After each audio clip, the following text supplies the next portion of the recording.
So with empathy, we have two parts happening at once. Empathy is our immediate emotional response, like we had to the music, like you would have if you even heard a baby crying. And in fact, infants, the earliest empathy we have is the empathy of newborns crying with one another. It's a very early empathy study. And we have this emotional affective resonance of there is distress, I feel distress. And we're actually hardwired head to toe for this. Now, the second aspect of empathy is our why, what's happening, our determination to understand and figure it out. So these are the two components of empathy. You see here I'm putting professional empathy. I'll add in another aspect of what it means for us to then act on this empathy. So in a more kind of ideal way, this emotional resonance and this perspective taking and appraisal would lead us to have an empathic response. And that empathic response could vary from, as I mentioned in the example, finding a primary care doctor for a distressed patient, or simply witnessing and noticing what was happening to your patient so you could interact with them in a healthier way. But with empathic response, I'm really suggesting that this doesn't have to be acting. It can just be a stance, a desire for compassion.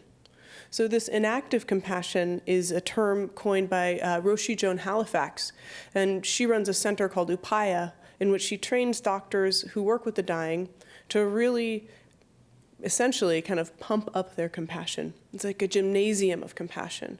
The idea being, if we can, at our every turn and every corner, approach a situation with compassion, then we will be able to respond meaningfully to our patients. What's interesting here is that this actually is something we can do.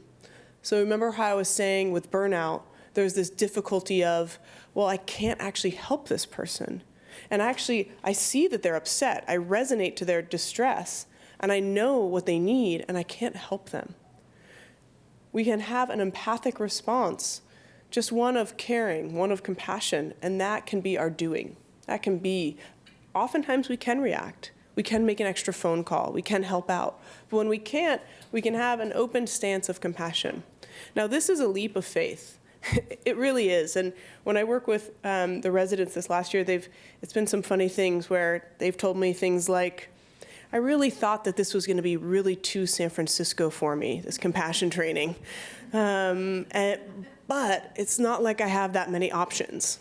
So, really, what are your options? You see someone suffering, you recognize the need, you can't help them.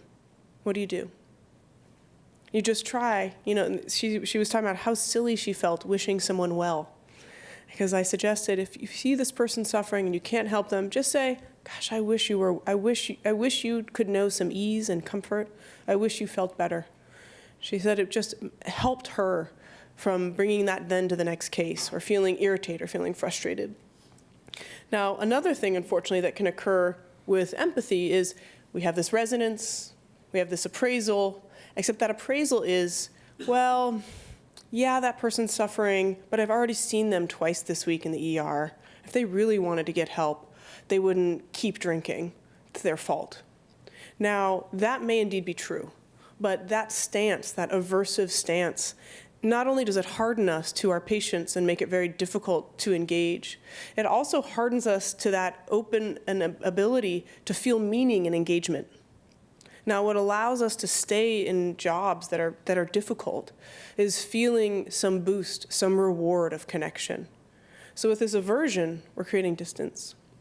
We're creating a callousness on our heart.